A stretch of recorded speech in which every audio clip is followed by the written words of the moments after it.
I'm Steve Wiggins, and this is the Groundworks Ministries podcast. Today we're reading from the book of Numbers, chapter 21, and let's focus on verses 7 through 9. The people then came to Moses and said, "We have sinned by speaking against the Lord and against you. Intercede with the Lord so that he will take the snakes away from us." And Moses interceded for the people.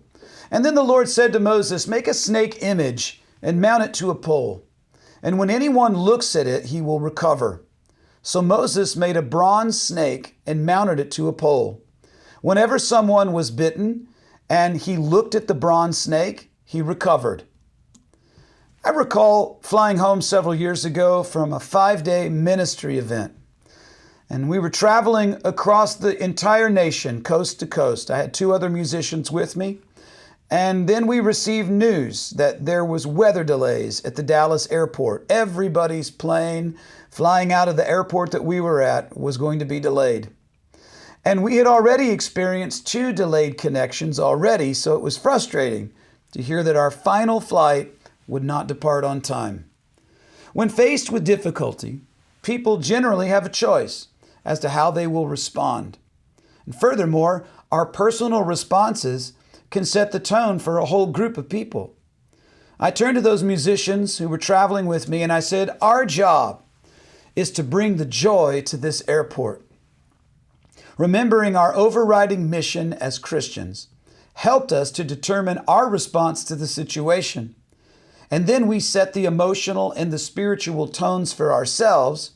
And then we went about the task of ministering to those around us, flight personnel, shop workers, fellow passengers.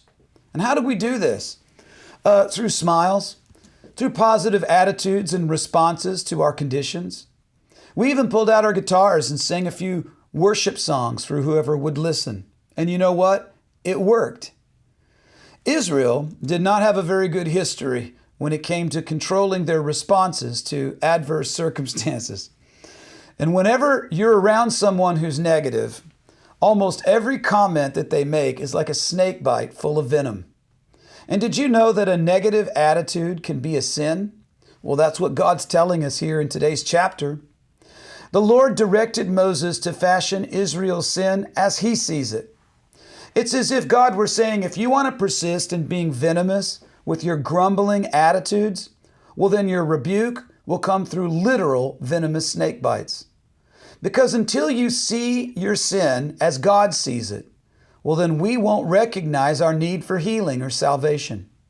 Consider Jesus' statement to Nicodemus. He was a Pharisee who came to Jesus at night during the week of Passover. In John chapter 3, verses 14 and 15, it says this, Jesus said, "Just as Moses lifted up the snake in the wilderness, so the Son of Man must be lifted up, so that whoever believes in him may have eternal life." Look up. Picture Jesus, bloody, beaten, crucified. That is what we allow sin to do to us. And unless we see our sin as God sees it, we can't fully appreciate his method of securing our salvation and the great value of Jesus' sacrifice for our atonement. I'm Steve Wiggins, and this is the Groundworks Ministries podcast. Check us out at groundworksministries.com.